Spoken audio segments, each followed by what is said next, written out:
Good afternoon, everyone, and welcome to the Kenya Green Building Society's webinar, where we will be discussing an introduction to circularity and waste management in the built environment. I'll be shortly sharing my screen. Please confirm when you can see the screen. If I could get a thank you. So we're just going to give it another minute to admit people, and then we will be proceeding to kick off. Thank you. Thank you, guys. Thank you. Thank you.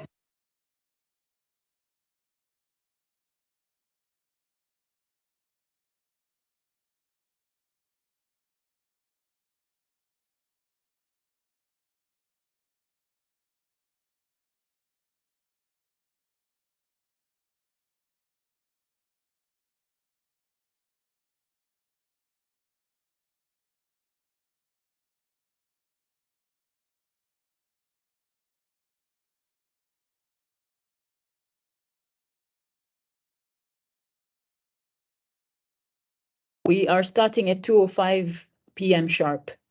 Thank you.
Okay, good afternoon, everyone.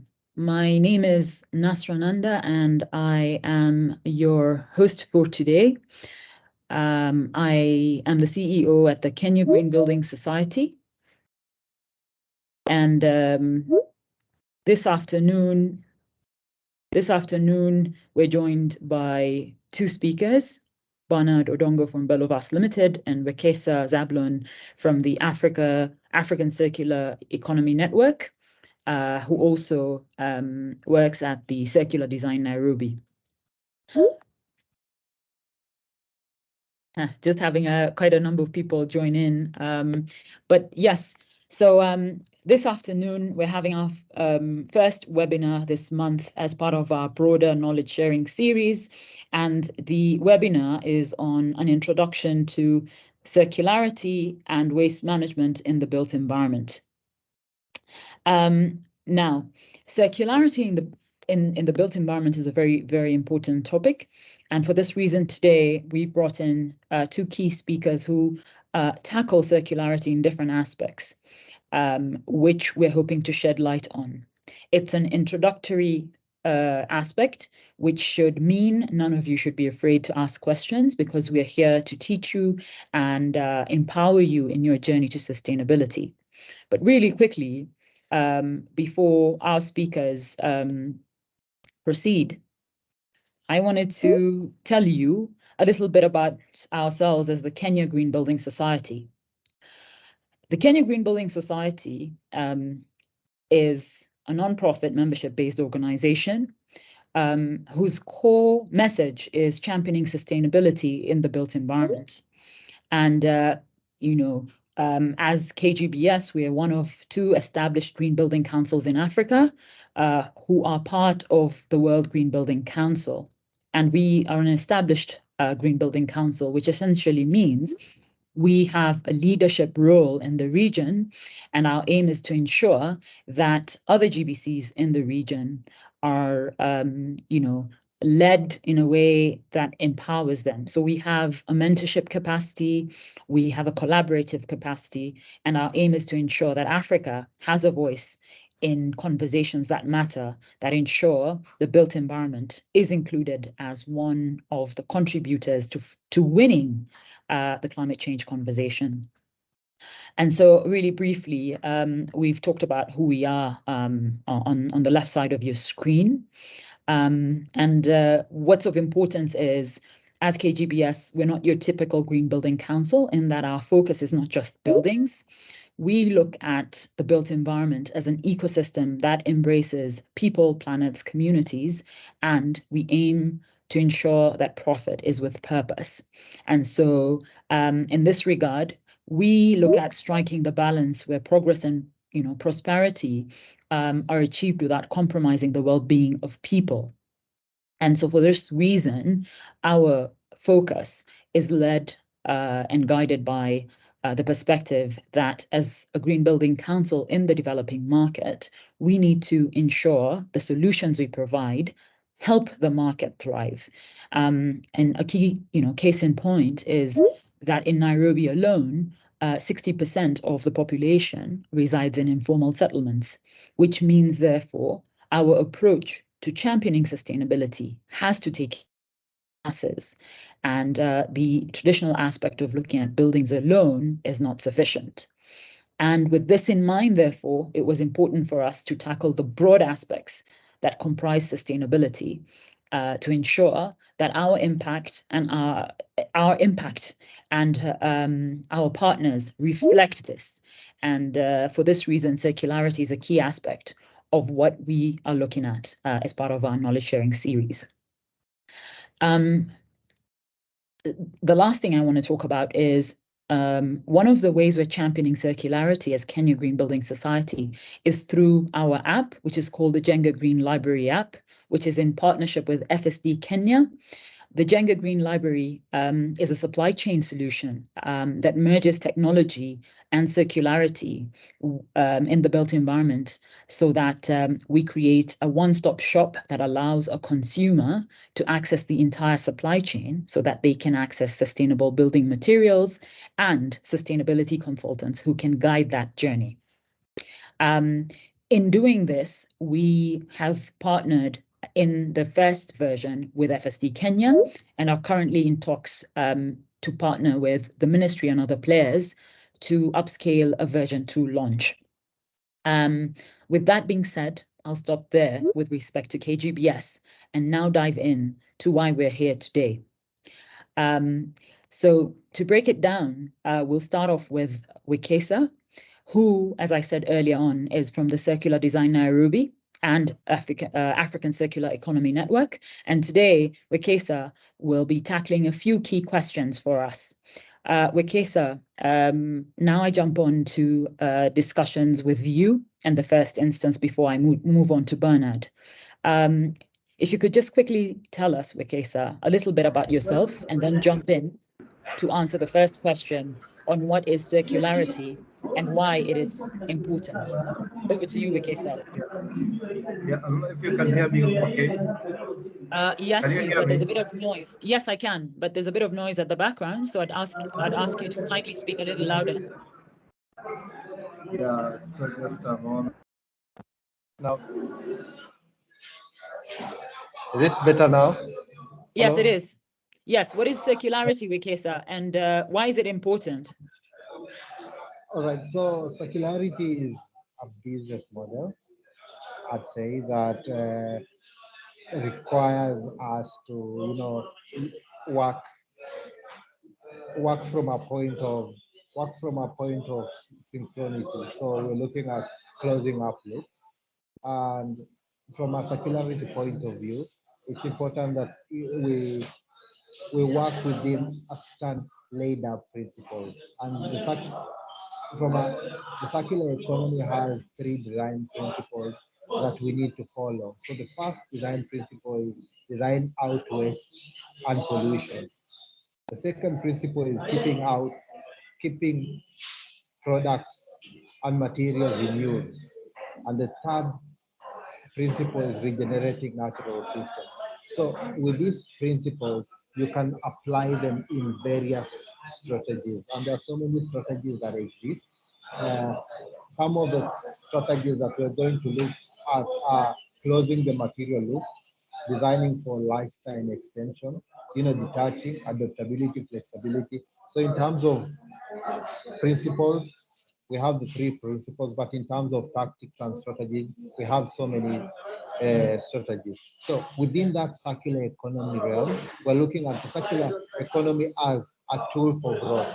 So we expect that that will propel job creation, reduce negative environmental impacts, and also sustain economic growth while increasing the social well-being. So that's one of the key tenets for the circular economy. We're also looking at having a good understanding of these benefits and costs by the type of activities within the sector, especially the built environment sector, and establish priorities, allocate financial resources, and stimulate innovation and cooperation.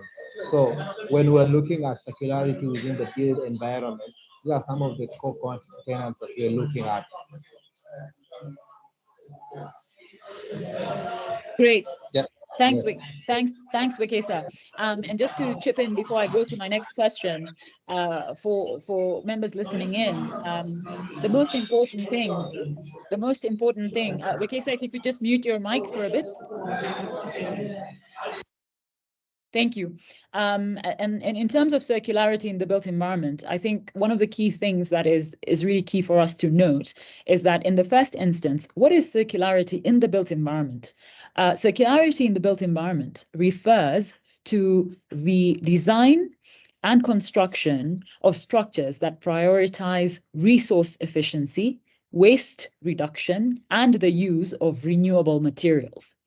And then the second thing I think, which is worth noting with a focus in the built environment is when you think about circularity in the built environment, circular buildings should be designed keeping in mind the entire life cycle of the building. And here, essentially, we are seeking to minimize waste, promote recycling, reuse, and repurposing.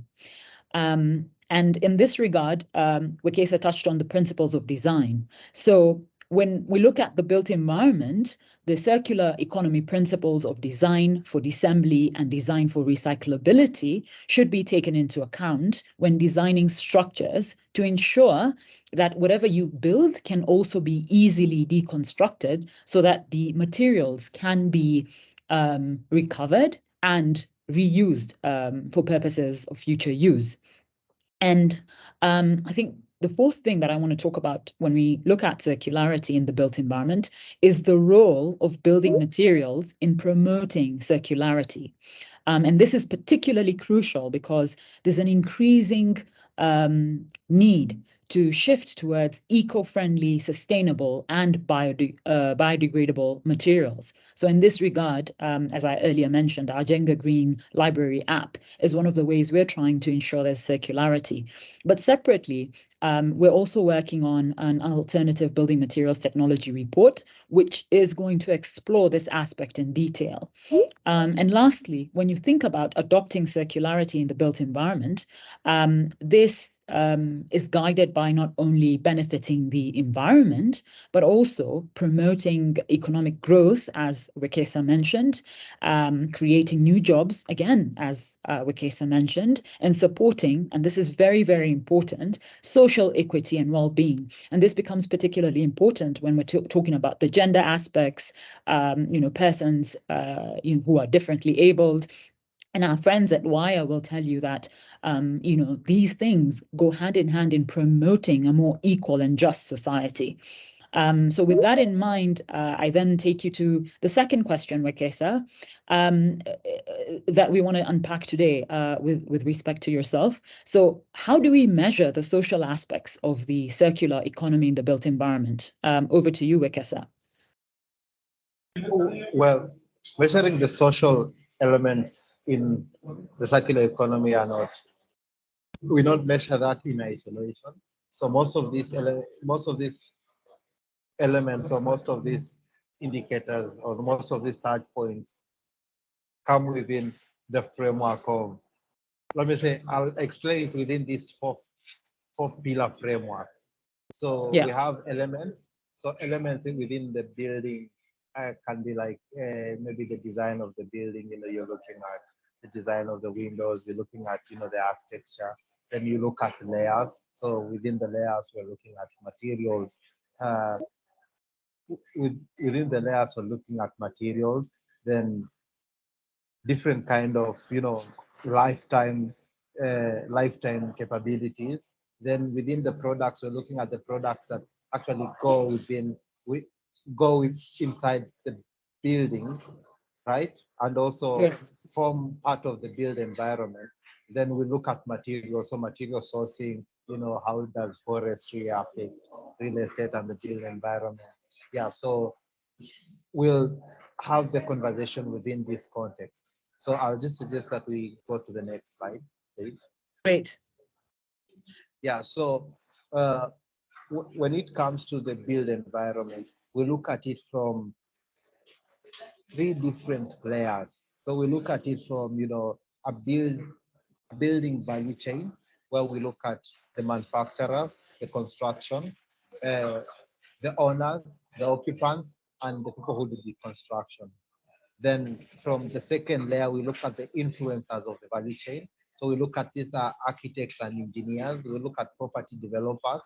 Then we have a third layer, which looks at the carbon flow and the hotspots. So within that, we look at, investors, we look at the science, and we look at just the other soft elements within the build environment. So this being factored in, I'll just zoom into one of the pillars, which is uh, which is which is unpacking the layers. So when you look at the first layer, it's it's it works within a lifetime of between 1 to 5 years. So you're looking at stuff. So these are things like furniture, storage, carpets, plants within a built environment. Then a layer of 10 years, then we're looking at the space plan. So we're looking at things like how we lay our flow, you know, conceptualizing that, how, we arrange different layers within our space, how we do a layer like service design, for instance, in the space. Then the third layer is actually services. So we look at things like smart energy systems. We look at lighting and air conditioning. Then we look at support of the internal climate of a building. Then for 100 years, we look at things like structure, construction of the building, which involves, the structural skeleton of the building.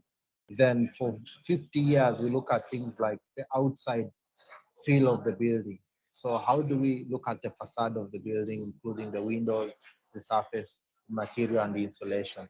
Then within the building itself, we look at the site, the area, Yeah. the environment in which the building exists.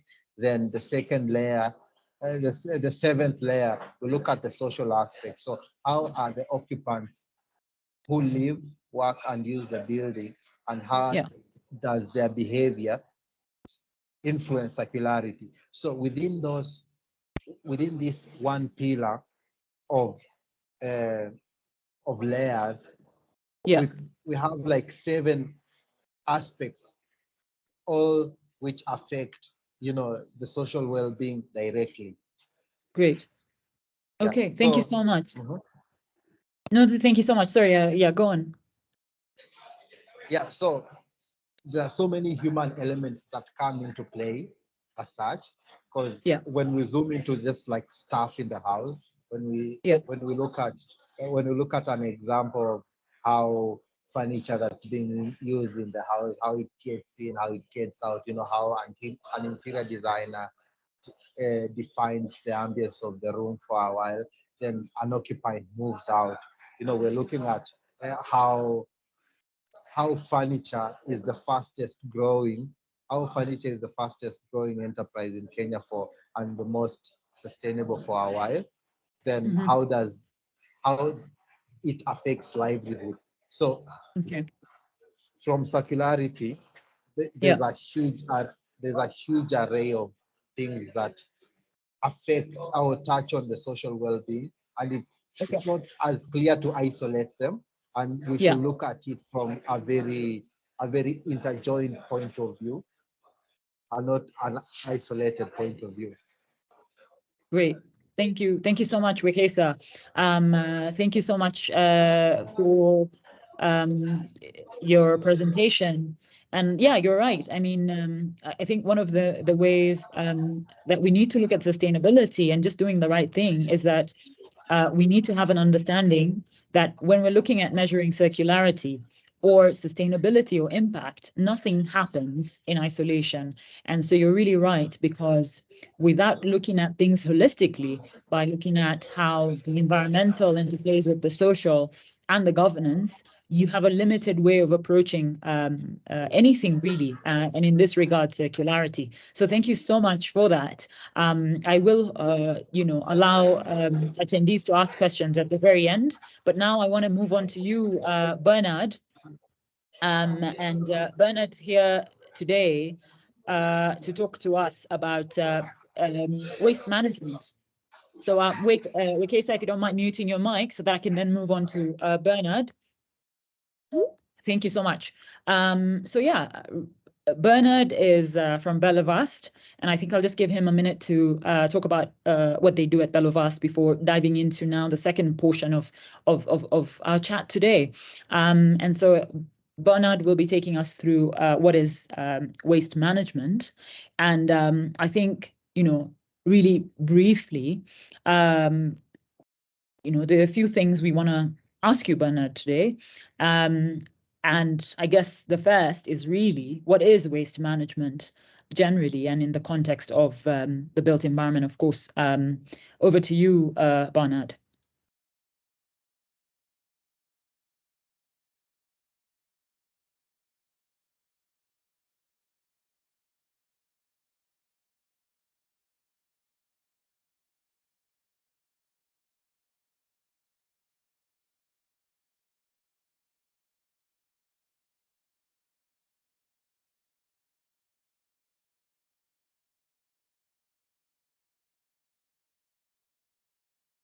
Bernard, are you there? Can you hear me?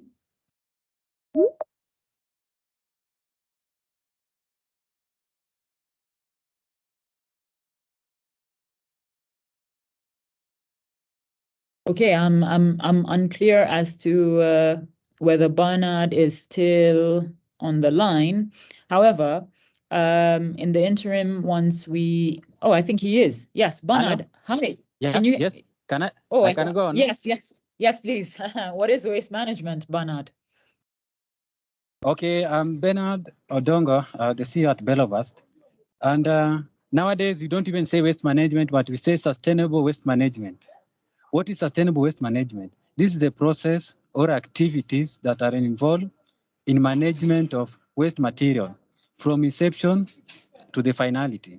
The collection, sorting, transportation, reusing, recycling, upcycling. All these activities are involved in waste management.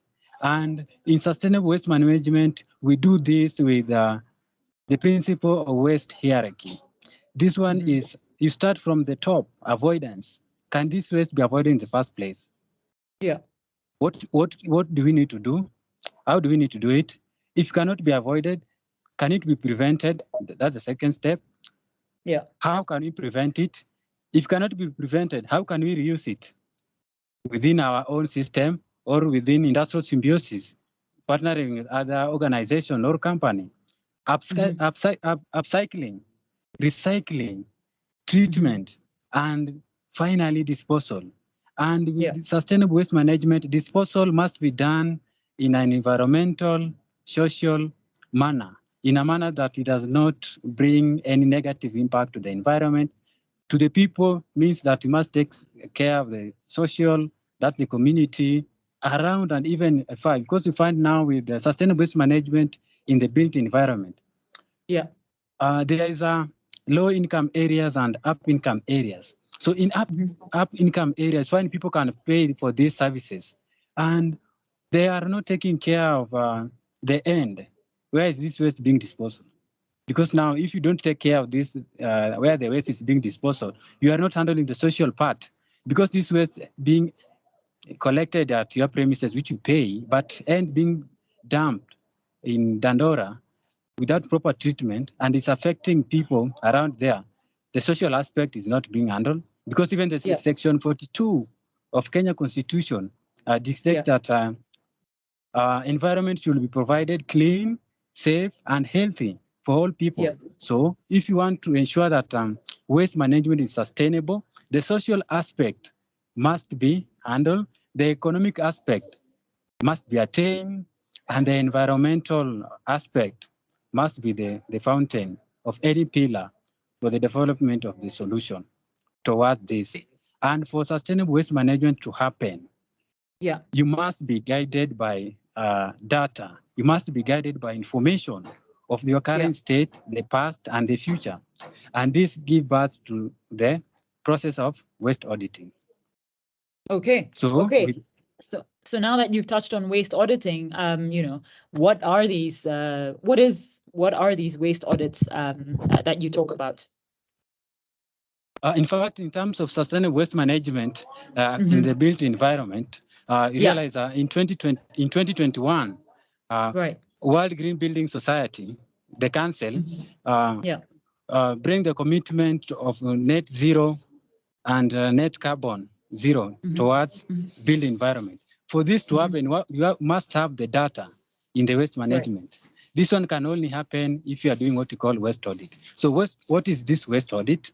Waste audit is a systematic process of determining amount and different streams of waste being produced by a company, institution, or facility. So you get the data of amount and different streams of waste you produce. And the waste audit answer 5 important questions: amount of waste you produce, where you produce it, when you produce it, who is responsible, when are you producing it, and how it can be managed. So this data is very fundamental in the built environment towards the net zero and net carbon. Why am I saying so? According to World Economic Forum, built environment uses half of all resources extracted in the earth. Half all resources extracted in the earth is being used in built environment. That's one. And then built environment produces a third of all waste globally. And then that's not enough. 39% of all carbon emission, the greenhouse gases coming from energy sector, are produced by the built environment. And to add that, 70% of the greenhouse gases come from cities. The cities is just made up of built environment. So built environment is very fundamental towards addressing of greenhouse gases. And for addressing of the greenhouse gases, companies must, and the construction sector must be aware of amount and different streams of waste they produce. Because you see the recent report by African Development Bank that Africa loses 150 billion US dollars annually due to lack of data-driven decision making. Now the days are gone where you just sit in your office and use intuition to make decisions. You need to make decisions that are data-driven. And for the built environment, they need to know, like Kenya Green Building Society, need to know the amount and different streams of waste being produced by each member, the categories, and now developing the solutions is going to be very easy. Now we want to recycle, because even for recycling to happen, you must have the numbers. Can these numbers sustain maybe an innovation to start recycling this particular type of waste? And then there's something important. Now people are moving from traditional construction.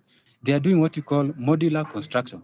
Modular construction is based on 2 principles. One is mass customization, and 2, process standardization. Because this 2 is going to solve the challenges that are barriers to circularity towards built environment. Which one is the legal? And legal, there is legislation, there is law itself, and there is policy. Yes.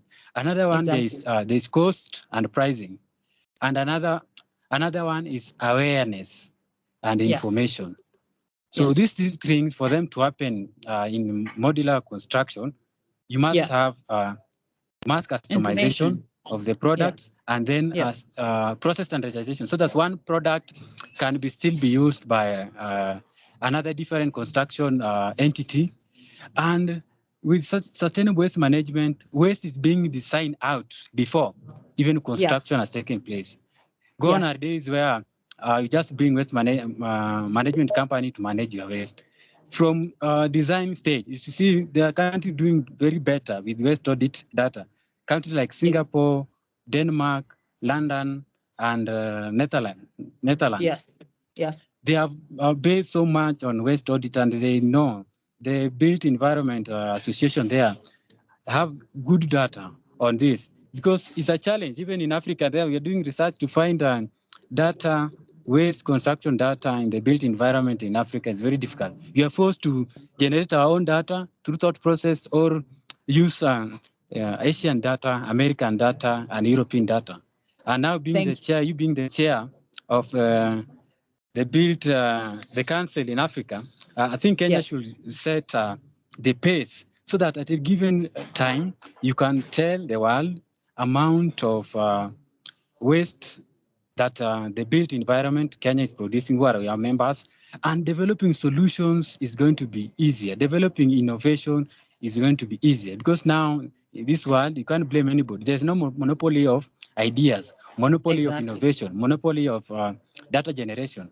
We need to take Kenya ahead. And what we need to do, if in Kenya, you can develop what you call something like material passport. I like what Jenga is doing, so that you're able to trace, to bring in the chain, what you call sustainability in supply chain. So members will get all the products which are sustainable and circular in nature. And this now passport, it's something like a material passport, is able to give trace from the source to the end of how this product was manufactured. And this kind of innovation is going to take Kenya to the next step. Thank you so much, Bernard. And just to start off by telling you that fully aligned in that regard, and there are a few things we're working on, which will definitely be in touch with both you and Wekesa shortly. But I really appreciate that you saw that the fact that data is very, very important.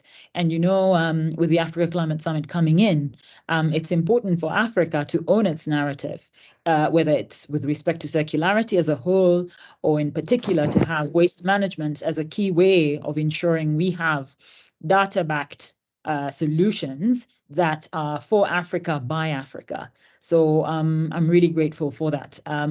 So I think what I will do at this juncture is to invite those who have any questions to ask the questions, so that we can get to hear from you in terms of if there's anything you want answered in this regard. And then we'll close out by telling you what we are planning to do as KGBS, as a particular GBC, and as part of the wider Africa Regional Network of World Green Building Councils. So I'm inviting questions. Luther, I see your hand is up.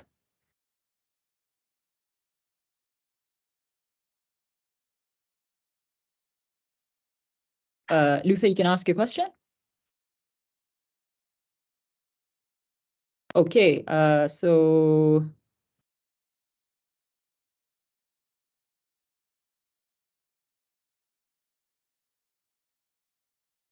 great. Louis, if you could unmute Luther, please.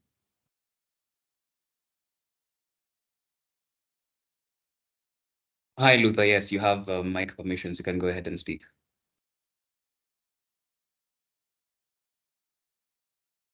You're unmuted, Luther.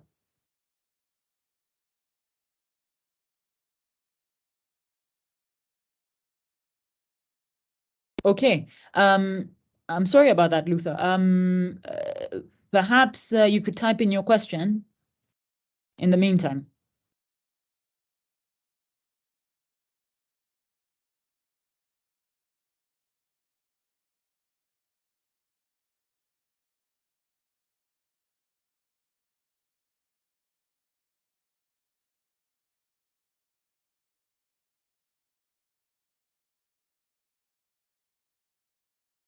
Okay, so I am seeing a bunch of questions come in. So I'll start with Mbiu. Kindly, Bernard, can you mention some practical examples of how sustainable management can be applied?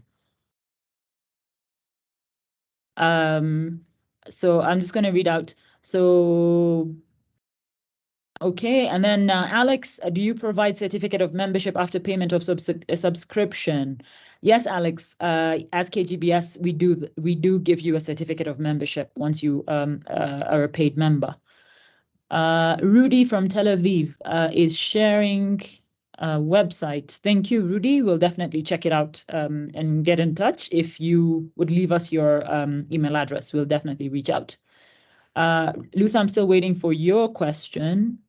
But I guess in the meantime, Bernard, if you could answer this question from Biu, who is asking if you could give a practical example of how sustainable management can be applied. Just a quick 30-second response, Bernard.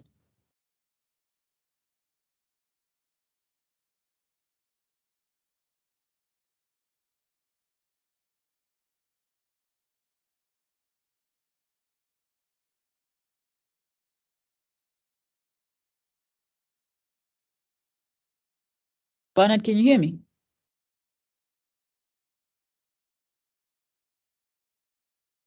Okay. So on the basis that I don't know if Bernard can hear. Yeah, Bernard, can you hear? Yes. So you have a Yes, question. I can hear you. Great. Do you have a question, Yes, Bernard? I can. Can you Yes. give a practical example of how sustainable waste management can be applied? You can just make it a brief response in 30 seconds or so. Okay, in terms of sustainable waste management, the application first start from the top, because working with the different industries, there's some waste can be prevented in the first place. That's why I'm telling that is key. But they find that the concerned industries are not aware. Like in construction, there's some waste that can be prevented from the onset during the planning stage, because now construction generate a lot of greenhouse gases. But to find some of these activities can be prevented from the onset. We are working with one construction company, and we realized that once we presented the data to them, they realized that a lot of wastages happen that can be prevented from the onset. And if cannot be prevented from the onset, there's what we call prevention. If prevention cannot work, the recycling. Like now we're working with one company where the waste they produce through industrial symbiosis is being used as another source of raw material. So they are in fact earning the revenue from the waste they create. That is called sustainable waste management, because now it's being done in a manner that handle both the environmental aspect, the social aspect, because now it even generate job opportunities for the youth that are using it to make the tiles, and also the economic part of it from the industry. So it is sustainable in terms of the social aspect, the environment, and the economic angle. Thank you, Bernard. Moving to Luther's question. Now, let me answer this. What do you think needs to be included in policy to mature the Kenyan waste management sector? I think one of the key things I feel is lacking is the fact that when we look at sustainability or environmentally influenced policies, in the past, they've been looked at in isolation. We don't see bigger picture when it comes to our policies and laws. So one of the things that will help mature the Kenyan waste management sector is to understand that waste is wealth. So how we manage our waste creates an opportunity, as Bernard pointed out, and Wekesa pointed out, that could help multitude of industries. So recently, I was at a Kenya Mining Forum, and what is considered waste for the mining industry is actually raw materials for the built environment. And in thinking broadly, you will find that one industry's waste could actually benefit another industry and could be utilized for actually a government agenda. So the first instance is to think big picture in terms of what are we trying to achieve when we want to manage our waste. So there's the aspect of what a company can do within an industry, but there's also the cross collaboration and cross markets.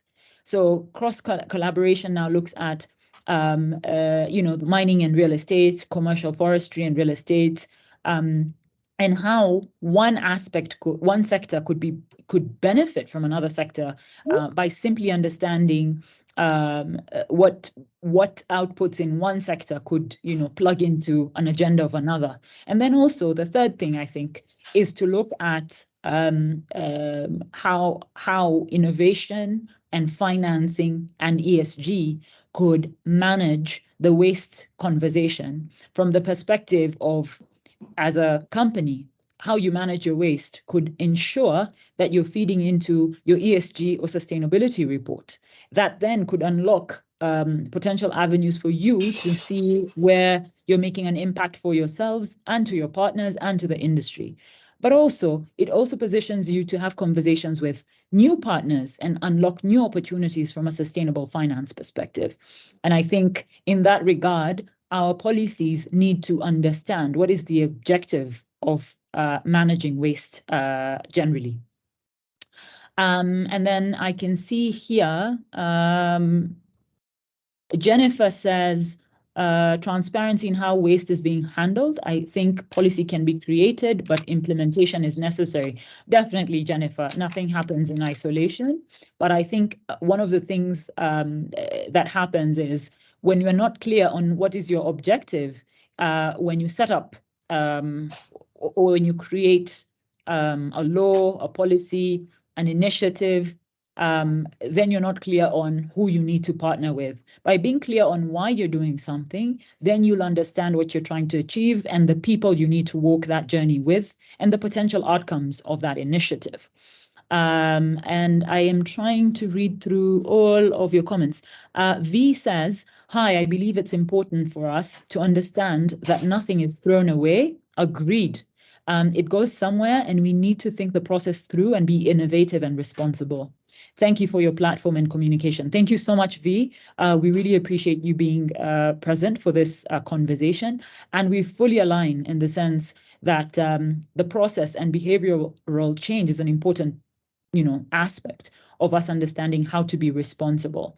And I think in the past, aside from working in isolation and silos, the other part is we were also not clear on our objectives. And the third is sustainability is opportunity, not a hindrance. And I think the more we understand and unlock that conversation, the more people will not see this as a hindrance. Carissa is asking whether there'll be certificates of participation for this webinar. At the moment, no, but that's something we're working on in future. But thank you for that question.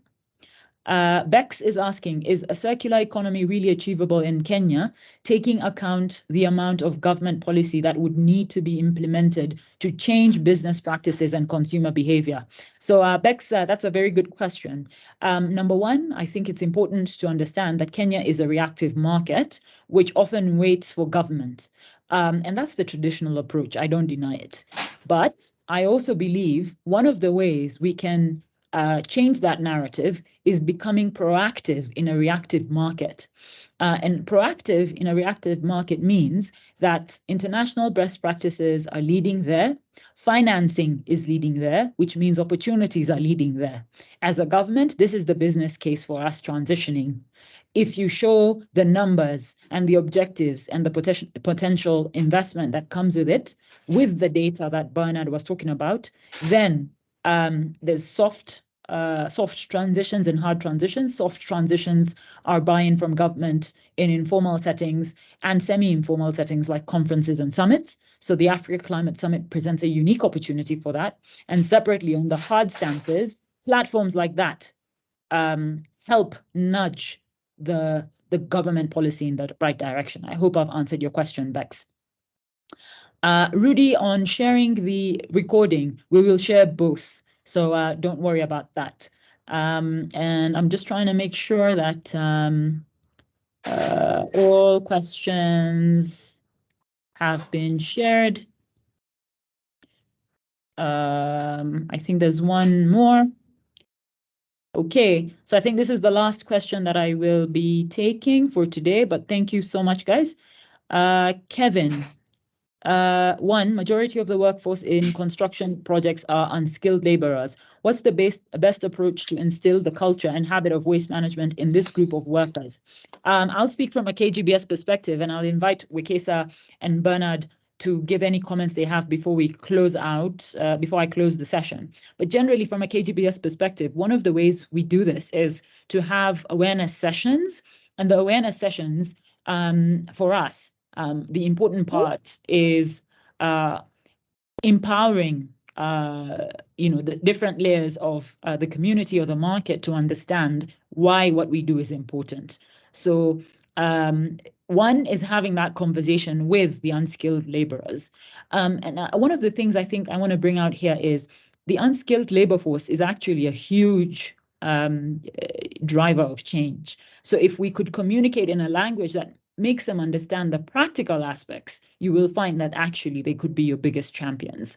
So helping them understand their role in a practical capacity, in a day-to-day capacity, would help. And in that regard, as KGBS, we'd be more than happy to discuss any bespoke awareness sessions that we could do to assist that particular workforce segment.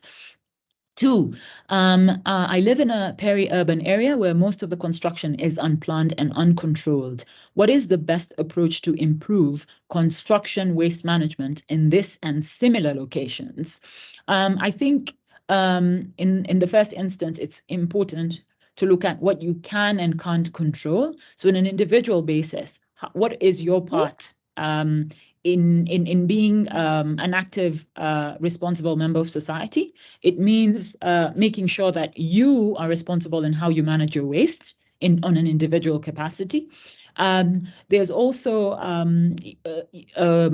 neighborhood or estate groups. That's the other way you can contribute, in the sense that in a neighborhood group, you could then find a space where, with like-minded individuals in the neighborhood, you could discuss how you manage your waste. You could also discuss what can and can't be done. For example, pollution issues, dumping issues, and that becomes a useful starting point. And I always find when you start small in that regard, like what are you doing? What can your neighborhood do? What can your estate do?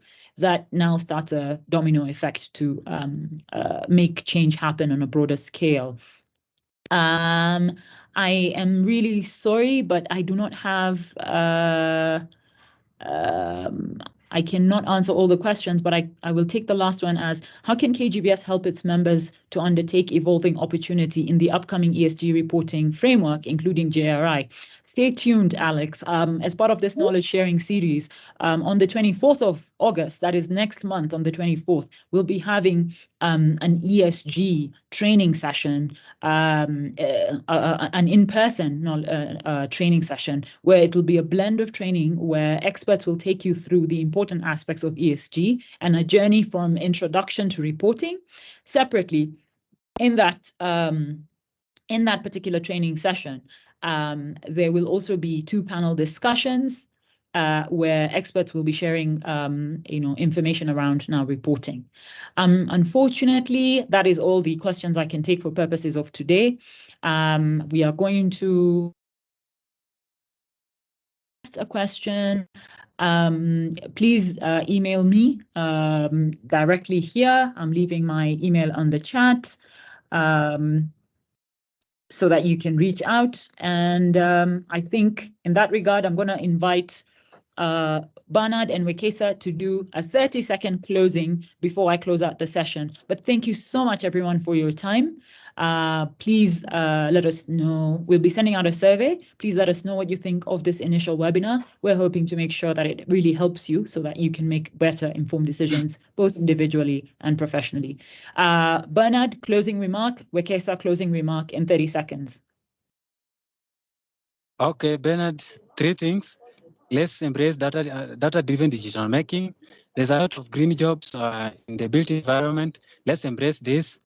And one big thing for for built environment is that this is the source, and this is the area that should terms of. Thank you. Thank you, Bernard. Wekesa, over to you. So circularity is already happening in the building environment. There's a lot of informal instances of that. So let's keep documenting those informal incidents, and also let's scale them, and also let's find financial sense. There's a policy aspect to it, but what's beautiful with it is the economic drive to it. So circular economy is circular and economy, and there's a lot of instances already of circularity that are happening. So we are closer than we thought we were. So let's just deepen that and let's keep documenting it.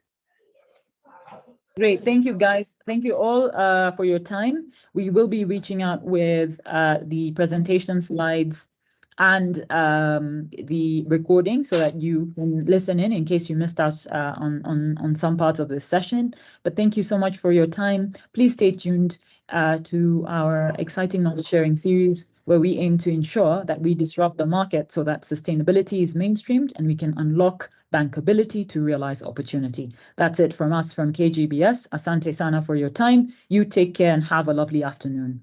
That's it from me. Bye. Take care.